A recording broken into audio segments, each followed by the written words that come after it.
Oke, halo selamat malam semuanya. Perkenalkan kami dari kelompok 6 akan mempresentasikan terkait pemicu 4 biokimia. Dengan masalah atau pembahasan yakni karbohidrat, lipid, dan metabolisme. Di sini ada anggota kelompok kami terdiri dari Ashifa Aslam, saya sendiri Brilian, ada Delia, sama Halim Aziz. Selanjutnya di sini adalah topik pemicunya. Intinya adalah ada dugaan Nestle didapatkan bahwa perusahaan besar Nestle ini nambahin kadar gula di produk-produk bayi. Nah, jadi apakah ini menjadi suatu concern sendiri karena di Indonesia sendiri merupakan negara yang cukup apa ya, tinggal di puncak dengan kandungan apa namanya gulanya, karbohidratnya yang tinggi. Nah, apakah itu akan berdampak buruk ataupun baik pada bayi dengan menambahkan kadar gula yang tinggi di dalam makanan bayi? Nah, jadi di soal satu atau pembahasan satu di sini, pertanyaannya adalah menurut Anda, mengapa perusahaan sereal bayi menggunakan kadar gula tambahan berbeda di setiap negara? Gula apa yang ditambahkan dan apakah itu baik untuk bayi? Nah, mungkin sebelumnya kita mau membahas dulu beberapa faktanya, di mana di sini adalah mengambil dari Nestle sendiri. Di sini ada beberapa hasil uji kandungan gula yang diperoleh dari literatur online, di mana ada beberapa seperti produk bayi di mana Cerelac mengandung itu sebesar 4,4 sampai 5 gram atau sekitar 1 sendok gula dalam setiap takaran saji produk gitu. Dan juga ada mungkin ada produk Nido mengandung 5 gram gula tambahan, dan kelas 1 plus dan lain-lain. Ini berarti ini ada setiap kandungan gulanya itu cukup tinggi di mana kayak itu cuman satu takaran saji si produknya. Lanjut, di sini tuh ada namanya sifat organoleptik di gula. Nah, jadi organoleptik itu apa sih? Jadi itu adalah model penilaian kualitas produk menggunakan indera manusia. Jadi kayak ya penilaian kualitas produk itu indera manusia itu bisa menilainya dengan ada beberapa nih. Ya, pertama dari warna, suara, tekstur, rasa, dan aroma. Jadi ada pendetailannya di mana warna ini ya sebenarnya kita bakal lebih tertarik jika warnanya itu menarik gitu. Jadi walaupun kita sebenarnya manis itu kan nggak bisa dilihat dari warnanya. Cuman kayak ada beberapa saat di mana indera kita bisa merasakan kalau makanan itu manis gitu. Terus juga aroma manis juga itu bisa meningkatkan palatabilitas si produknya, rasa manis juga begitu, tekstur juga dapat menunjukkan rasa manis dan suaranya juga dapat mempengaruhi si persepsi produknya. Nah, selanjutnya ini ada konsumsi gula harian. Di sini berupa fakta di mana pada umumnya dan dianjurkan tiap harinya manusia itu mengonsumsi hanya 25 gram atau setara 6 sendok teh, di mana kandungan gula itu biasanya dari 25 gram gula ini hanya 10% gula eksternal yang harusnya didapatkan, di mana 90% dari 25 gram ini harusnya didapatkan dari sumber-sumber kalori lain. Nah, sumber kalori lainnya itu apa aja? Dari buah-buahan misalnya, terus juga dari sayuran, susu, daging, ataupun kayak misalnya madu. Nah, di sini tuh ada data obesitas di Indonesia. Nah, tuh, ini cukup apa namanya? Cukup lagi hangat juga topiknya di mana obesitas pada usia umur 5 sampai 19 itu menaik naik 10 kali lipat dalam 4 dekade. Di sini ada datanya di mana eh, kenaikan itu biasanya di umur 19-an ke bawah. Ini cukup menjadi concern kita. Jadi faktornya apa aja sih? Kenapa obesitas di Indonesia itu menjadi marak? Itu ada beberapa sebenarnya. Yang pertama itu pola makan pastinya, terus juga lingkungan. Lingkungan, genetik juga mempengaruhi hal ini. Ada psikologis juga, ada kualitas tidur, dan aktivitas fisik yang mungkin kurang ataupun.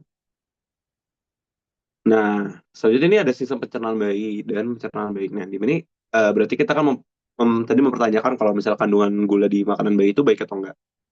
Nah, intinya adalah kayak di fase-fase awal perkembangan bayi, sebenarnya bayi itu nggak punya kemampuan untuk mencerna gula sebaik itu gitu. Karena ya di sini misalnya awal perkembangan di mana 0 sampai 2 bulan tuh.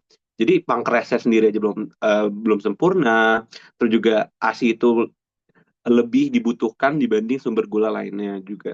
Banyak tuh ada ketopaesofagus yang belum matang, terus ginjal juga belum optimal. Terus juga di 0 sampai 3 bulan tuh imunologi dari bayi itu belum maksimal juga. Nah, selanjutnya ini untuk 4 sampai 6 bulan tuh usus terbukanya udah mulai terbuat, terus juga resiko alergi meningkat juga, terus juga ada transesi makanan padat. Di sini berarti di 6 sampai 9 bulan itu tubuhnya itu udah memproduksi enzim untuk pencernaan meningkat, mampu mencerna karbohidrat kompleks dan lemak. Jadi dari data di sini aja sebenarnya untuk bayi dapat apa ya, mengonsumsi karbohidrat kompleks itu di sekitar 6 sampai 9 bulan. Oke, di sini ada beberapa dampaknya. Kan tadi kan berarti peningkatan jumlah apa keberadaan gula tambahan di setiap makanan sereal ataupun susunya. Di sini apa aja?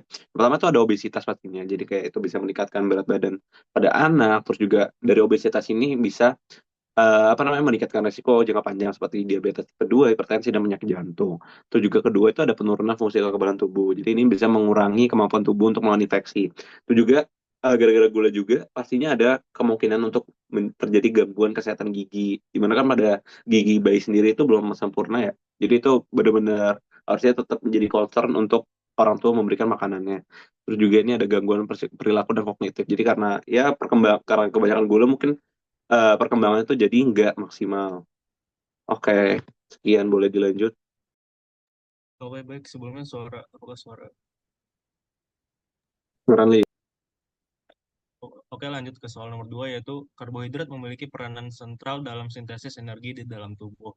Jadi, jelaskan bagaimana proses metabolisme karbohidrat sejak mulai masuk ke dalam rongga mulut sampai ke metabolisme di dalam sel.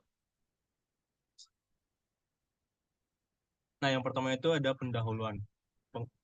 Masuk dulu ke pengertian karbohidrat. Karbohidrat adalah salah satu zat gizi yang diperlukan oleh manusia yang berfungsi untuk menghasilkan energi bagi tubuh manusia. Nah, jenis-jenis karbohidrat di sini karbohidrat dapat dibagi menjadi dua, yaitu yang pertama itu karbohidrat sederhana. Nah, karbohidrat sederhana ini ada monosakarida dan disakarida. Yang pertama itu ada monosakarida. Sakarida ini terdiri dari satu sugar units yang mana dibagi menjadi tiga. Yang pertama itu ada glukosa. Glukosa ini adalah hasil akhir pencernaan dari pati, sukrosa, maltosa, dan laktosa pada hewan dan manusia. Selanjutnya ada fruktosa. Fruktosa ini bisa disebut sebagai gula buah. Dan selanjutnya ada galaktosa. Untuk karbohidrat sederhana selanjutnya itu ada disakarida. Disakarida ini adalah terdiri dari dua sugar units, yaitu gabungan antara dari monosakarida. Yang pertama itu ada sukrosa atau gula tebu, terus ada maltosa. Maltosa ini adalah gabungan dari dua unit glukosa. Selanjutnya ada laktosa, yaitu gabungan dari satu unit glukosa dan satu unit galaktosa. Selanjutnya ada karbohidrat kompleks. Ini karbohidrat kompleks juga dibagi menjadi dua. Yang pertama itu ada oligosakarida dan polisakarida. Lanjut.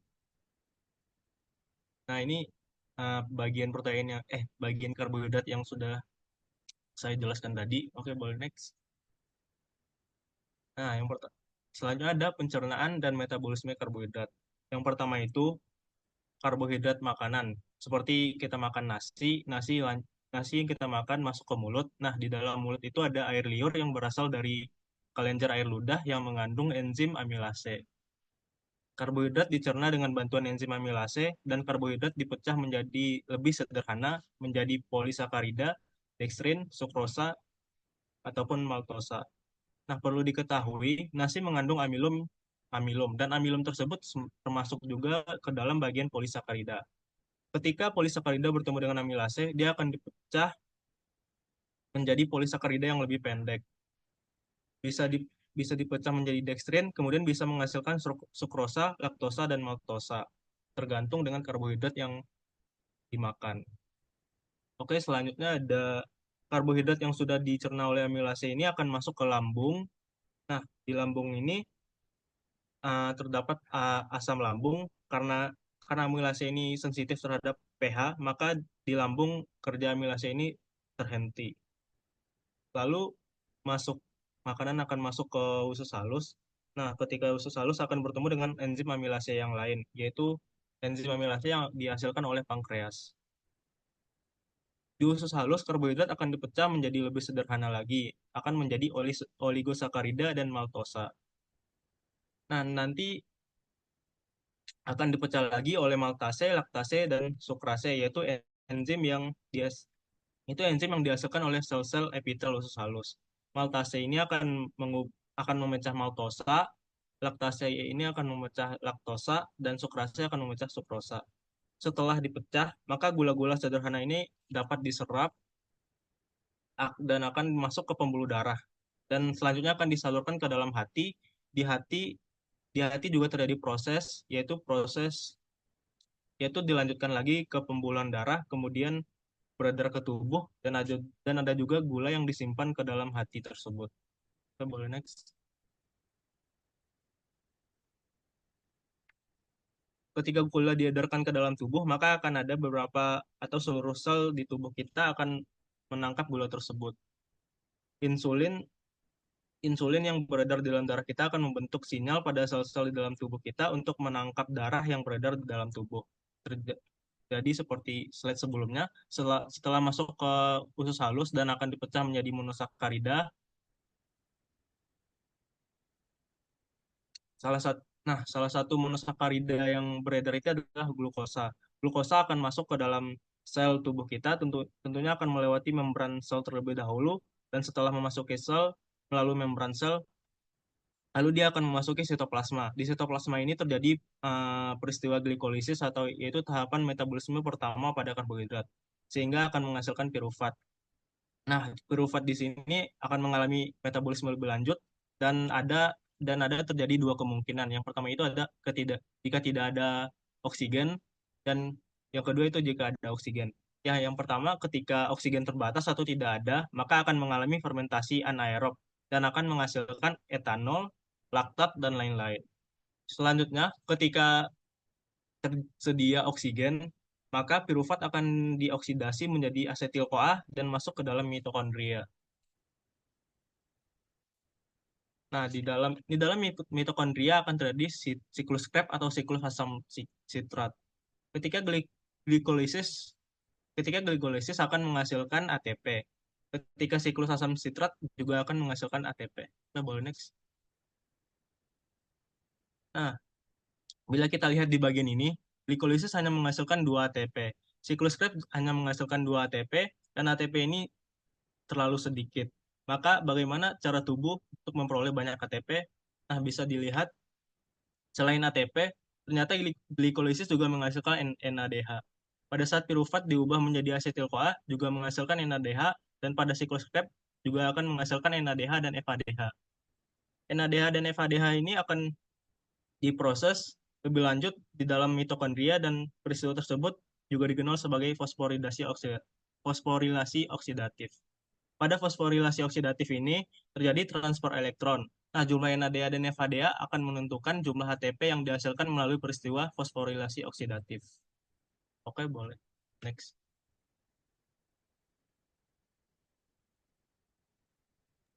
Selanjutnya, pembahasan ke soal nomor 3 tentang jelaskan pengaruh struktur kimia dalam menentukan sifat fisik dan kimia asam lemak.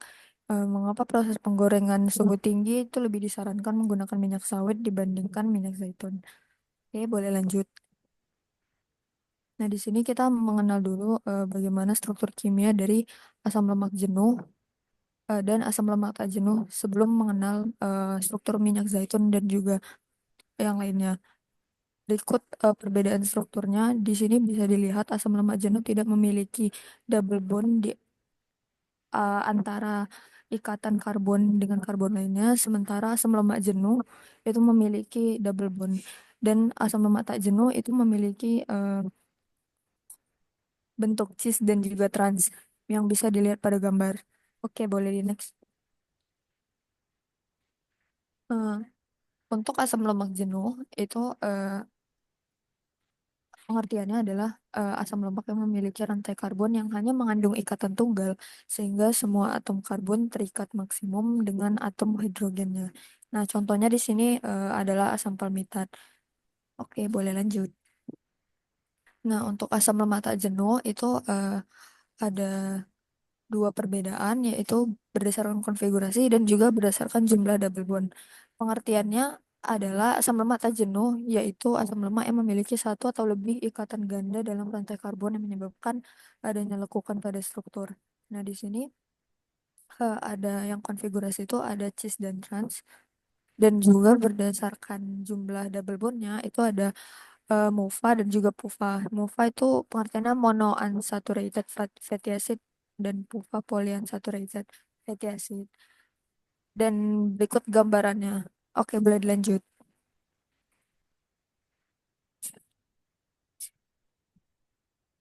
Nah, untuk cheese dan trans lebih lengkapnya di sini dalam konfigurasi cheese itu dua atom hidrogen yang terikat pada karbon yang berdekatan dengan ikatan ganda berada di sisi yang sama. Untuk gambarnya sama seperti di gambar kanan, bentuk cheese hanya sama kan sisinya berada di sisi yang sama. Nah, berbanding terbalik dengan konfigurasi trans, itu dua atom hidrogen berada di sisi yang berlawanan dari ikatan ganda. Dan bisa dilihat pada gambar, di antara ikatan rangkap itu hanya berlawanan. Nah, perbedaannya apa sih dari kedua konfigurasi ini? Nah, konfigurasi trans ini menyebabkan asam lemak cenderung memiliki titik leleh yang lebih tinggi dibandingkan dengan isomer cis-nya. Hal ini dikarenakan trans itu lebih stabil bentuknya karena eh, rantainya lurus, berbeda dengan cis itu agak bengkok dan itu memengaruhi titik lelehnya dan kestabilannya. Oke, boleh lanjut. Oke, berikutnya berdasarkan jumlah double bond itu ada muva dan puva. Nah, muva itu memiliki satu ikatan ganda, sedangkan puva itu memiliki dua atau lebih ikatan ganda. Bedanya apa dari dua double bond? Nah di sini semakin banyak double bond itu maka akan sedikit lebih tidak stabil. Nah, di sini dijelaskan asam lemak muva itu lebih stabil dibandingkan puva ketika dipanaskan. Kenapa? Karena adanya ikatan ganda. Nah, ikatan ganda ini bisa mempengaruhi kemudahan untuk teroksidasi dan juga membentuk radikal bebas. Oke, boleh lanjut. Oke, setelah berbincang tentang sifat kimia dan struktur kimianya, mari kita bahas dari sisi sifat fisikanya. Di sini jumlah double bond tadi atau bentuk struktur kimianya itu mempengaruhi tiga aspek yaitu titik leleh, kelarutan, dan reaktivitas. Nah, di titik leleh itu asam lemak jenuh itu umumnya memiliki titik leleh yang lebih tinggi dibandingkan dengan asam lemak tak jenuh. Itu karena kemampuan untuk berinteraksi lebih erat melalui ikatan hidrogennya. Nah, lalu berikutnya itu kelarutan asam lemak itu bersifat lebih polar kan karena adanya COOH atau gugus karboksil. Tapi kelarutannya itu bisa menurun karena bentuk dari rantai karbonnya itu atau panjang dari rantai karbonnya. Nah, asam lemak pendek itu lebih larut dibandingkan dengan yang panjang. Dan yang terakhir itu reaktivitas. Nah, asam lemak tak jenuh itu lebih reaktif dibandingkan jenuh karena keberadaan ikatan ganda yang bisa bebas menyerang dan juga bebas bereaksi kayak mudah teroksidasi dan juga membentuk radikal bebas. Di sebelah kanan ini contoh dari terjadinya reaksi pembentukan radikal bebas. Di sini ada titik bentuk titik setelah pembuatan linoleat membentuk radikal bebas itu titik itu menandakan radikal bebas. Nah, radikal bebas ini kalau ketambahan oksigen itu bisa eh, eh, senyawa linoleat tuh kalau ketambahan oksigen bisa membentuk radikal bebas dan radikal bebasnya nanti akan menyerang tubuh organ-organ tubuh kita yang berefek negatif pada kesehatan kita. Makanya asam lemak jenuh itu lebih prefer dibandingkan asam lemak tak jenuh. Oke, boleh lanjut. Nah, kalau diterapkan pada aplikasinya pada penggorengan suhu tinggi, nah kita bahas lagi ke minyak sawit dan juga minyak zaitun. Nah, di sini kalau stabilitas termalnya dibahas, minyak sawit itu memiliki titik asap yang lebih tinggi dibandingkan minyak zaitun, yang menjadikannya lebih stabil pada suhu tinggi. Eh, Titik asap itu adalah titik yang di mana minyak itu mulai terurai strukturnya dan akhirnya menimbulkan asap. Nah, artinya itu udah bereaksikan atau juga bisa udah kebakar karena adanya pembakaran tadi yang menyebabkan kebentuk eh, radikal bebas. Nah, di sini titik asap minyak sawit itu sekitar 230 derajat. Sedangkan minyak zaitun itu lebih rendah. Nah, itu artinya minyak sawit itu lebih stabil untuk digunakan untuk menggoreng tanpa menghasilkan senyawa berbahaya. Nah, bisa dilihat komposisinya minyak zaitun itu penuh dengan muva. Muva itu kan eh, lemak tak jenuh. Sedangkan minyak sawit itu lemak jenuhnya yang 51%. Nah, berikutnya komposisinya. Nah, dibahas juga tentang komposisinya. Minyak sawit itu mengandung lebih banyak asam lemak jenuh yang memberikan ketahanan terhadap oksidasi saat dipanaskan. Lalu yang ketiga, berpengaruh juga ke kesehatan dan rasa. Meskipun minyak zaitun memiliki manfaat kesehatan yang baik, penggunaannya pada suhu tinggi itu bisa mengurangi kualitas rasa dan nutrisinya juga, sehingga jarang digunakan. Dan biasanya minyak zaitun itu prefer dipakai untuk salad dibandingkan jadi eh, minyak penggorengan. Itu guys. Oke, boleh lanjut.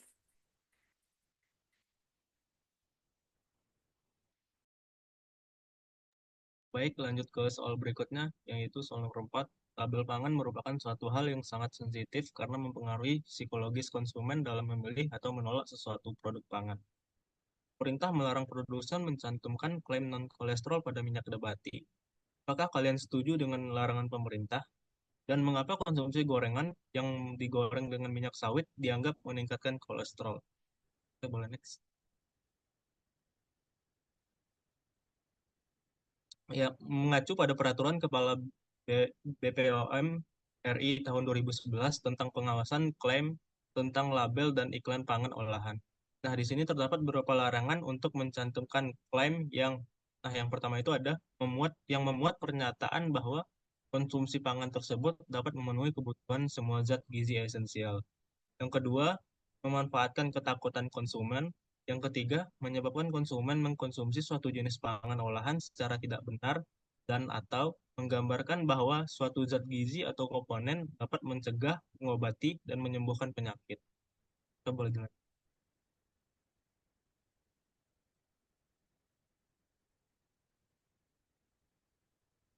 Nah, sudah tidak asing bahwa mengonsumsi gorengan berlebih dapat menimbulkan penyakit kolesterol tinggi karena mengandung lemak jenuh atau lemak trans yang tinggi.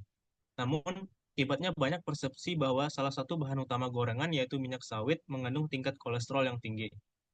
Tuduhan minyak sawit buruk bagi kesehatan telah menjadi bagian dari kampanye negatif yang dilakukan oleh produsen minyak nabati lain, terutama produsen minyak kedelai, yang merasa kalah dalam persaingan dengan minyak sawit. Klaim non-kolesterol pada minyak nabati dianggap sebagai klaim yang memanfaatkan ketakutan konsumen dan menggambarkan bahwa produk tersebut seolah-olah dapat mencegah penyakit kolesterol. Nah, jadi oleh karena itu, pemerintah melarang klaim non-kolesterol pada minyak nabati. Dan kami setuju dengan adanya larangan tersebut agar penyimpangan informasi tentang tuduhan kandungan minyak sawit yang berbahaya dapat dihentikan. Boleh dilanjut. Nah, di sini ada komposisi asam lemak pada minyak sawit. Dapat dilihat pada tabel 8.1 ini, minyak sawit tidak mengandung kolesterol karena kolesterol umumnya hanya berasal dari minyak hewani dan juga tidak mengandung asam lemak trans, melainkan mengandung asam lemak jenuh dan tak jenuh dengan proporsi yang seimbang. Kita boleh next. Oke, selanjutnya di sini ada soal nomor 5 atau soal terakhir, yaitu perbedaan metabolisme lemak jenuh, lemak tidak jenuh, dan juga lemak trans. Terus kenapa ada lemak yang dianggap lebih sehat dan juga tidak sehat? Boleh di next. Jadi, yang pertama-tama kita harus mengenal dulu apa itu lemak. Nah, lemak itu merupakan senyawa tidak polar yang tersusun atas trigliserida atau triasilgliserol. Nah, lemak ini itu nggak larut dalam air karena dia itu bukan eh, karena dia termasuk tidak polar, cuman dia larut dalam beberapa jenis pelarut organik kayak gitu. Makanya si lemak ini tuh merupakan lipid sederhana yang tersusun atas asam lemak dan gliserol yang saling berikatan melalui ikatan ester. Nah, lemak ini dibagi jadi dua, ada lemak baik dan lemak jahat. Untuk lemak baik sendiri itu bisa juga disebut dengan eh, untuk lemak baik itu biasanya disebut dengan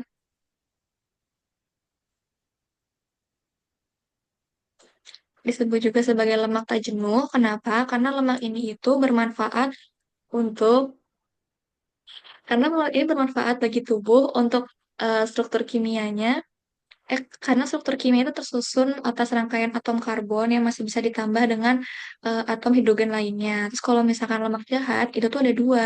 Ada lemak jenuh atau saturated fat sama lemak trans. Kalau saturated fat ini itu sebenarnya adalah lemak yang berbentuk padat di seluruh ruang Dan dia ini tuh sudah jenuh dengan atom hidrogennya, makanya dia udah nggak bisa ditambah dengan atom-atom lainnya. Dan dia itu tuh bisa meningkatkan kadar kolesterol, susu penyakit jantung, dan juga bisa menyebabkan stroke. Kalau misalkan lemak trans itu tuh adalah lemak yang sebagian besar bersifat sintesis. Jadi lemak trans ini itu merupakan lemak yang cheese-nya itu berubah menjadi trans akibat adanya proses sesuatu.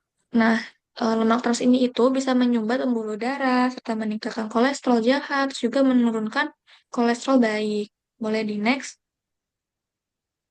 Nah, selanjutnya kita akan membahas tentang metabolisme lemak jenuh. Seperti yang tadi sudah dijelaskan sebelumnya, kalau misalkan lemak tak jenuh itu memiliki ikatan rangkapnya itu lebih dari satu dan memiliki titik cair yang lebih rendah dibandingkan lemak jenuh.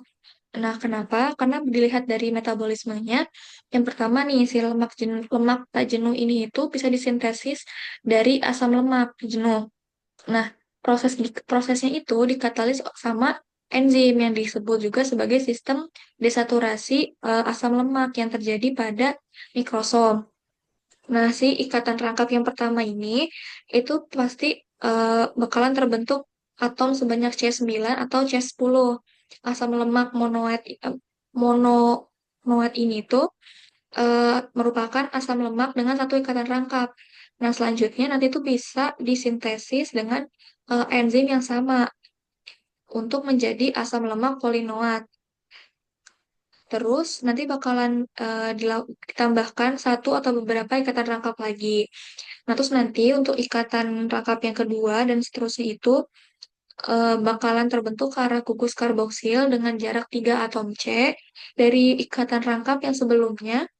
Makanya nanti bakal terbentuk asam polienoat dengan pola CH3, nanti ada CH, terus ikatan rangkap, terus CH-nya ada 3, baru ikatan rangkap lagi, baru yang terakhir ada COOH. Nah, ikatan rangkap yang terbentuk ini itu juga selalu dalam konfigurasi cis. Boleh di next. Selanjutnya itu ada lemak jenuh atau saturated fat, yaitu merupakan lemak jahat. Nah, dia itu tuh lemak yang berasal dari produk hewan dan beberapa nabati. Dia tuh nggak ada yang namanya ikatan rangkap dan juga bisa meningkatkan kadar kolesterol atau LDL. Nah, jadi untuk lemak jenuh ini itu ada yang namanya sistem transportasi dan juga oksidasi dan energi. Untuk yang transportasi ini sendiri itu sebenarnya nanti setelah diserap nih, asam lemak jenuhnya itu bakalan diangkut sama lipoprotein ke sel-sel tubuh yang membutuhkan energi. Nah, kalau misalkan oksidasi dan energi itu nanti dari sel tubuh itu bakalan masuk ke dalam si mitokondrianya, terus nanti tempat utamanya itu bakalan berkumpul bakalan berkumpul untuk oksidasi lemak. Nah, nanti di sana di mitokondria itu asam lemak jenuh itu bakalan dipecah pakai proses yang namanya beta oksida menjadi fragmen-fragmen yang lebih kecil untuk menghasilkan ATP. Untuk metabolismenya sendiri, itu yang pertama nanti ada yang namanya kolesterol. Kolesterol LDL-nya ini tuh ada dalam hepatosit atau di dalam darah. Nanti bakalan dipindahkan SRF di SERP dari retikulum endoplasma ke Golgi. Terus nanti ada pembelahan si SERP-nya ini dengan yang namanya faktor transkripsi aktif. Terus nanti setelah si SERP-nya ini itu udah aktif, nanti bakalan pindah ke nukleus dan akan dilakukan proses namanya transkripsi reseptor LDL. Nanti setelah itu kolesterolnya yang tadi itu bakalan teroksidasi dan akan menghasilkan yang namanya aktivasi LXR. Nah, si LXR ini tuh bakal memediasi degradasi reseptor LDL. Makanya si LDL ini itu bakalan dikurangin atau didegradasi di lisosom kayak gitu. Boleh di next. Selanjutnya ada di sini lemak trans. Jadi lemak trans itu kan tadi sudah disebutkan kalau misalkan itu bentuk struktur kimia asam lemak dari posisi trans yang berseberangan diperoleh dari hasil perlakuan yang namanya hidrogenasi parsial atau namanya pemberian asam hidrogen pada lemak tidak jenuh. Jadi sebelumnya dia itu adalah lemak tidak jenuh dan kemudian menjadi menjadi lemak trans karena adanya proses hidrogenasi parsial. Lemak trans ini tuh berbahaya. Iya, dia tuh berbahaya karena dia menaikkan low density lipoprotein atau kolesterol jahat dan juga dia tuh menurunkan high density lipoprotein. Dia itu bisa menyumbat pembuluh darah, terus bisa meningkatkan resiko penyakit jantung, terus juga bisa sampai ke diabetes tipe 2. Nah, untuk metabolismenya sendiri, ini tuh dia yang pertama ada asupan lemak trans dari makanan. Nah, biasanya ini tuh dari makanan yang junk food atau yang biasanya tuh yang instan dan dipanaskan. Setelah itu nanti pencernaan di saluran nanti bakalan dicerna di saluran pencernaan dan bakalan dipecah sama namanya enzim lipase pankreas. Dan nanti bakal setelah itu bakalan masuk ke usus halus dan akan dilakukan penyerapan atau absorpsi di usus halus. Nah, diserapnya itu sama sel epitel di usus. Setelah nanti diserap, itu tuh bakal lanjut ke selanjutnya dan juga masuk ke peredaran darah melalui peredaran darah vena. Nah, nanti dari vena itu tuh bakal dialirkan ke hati.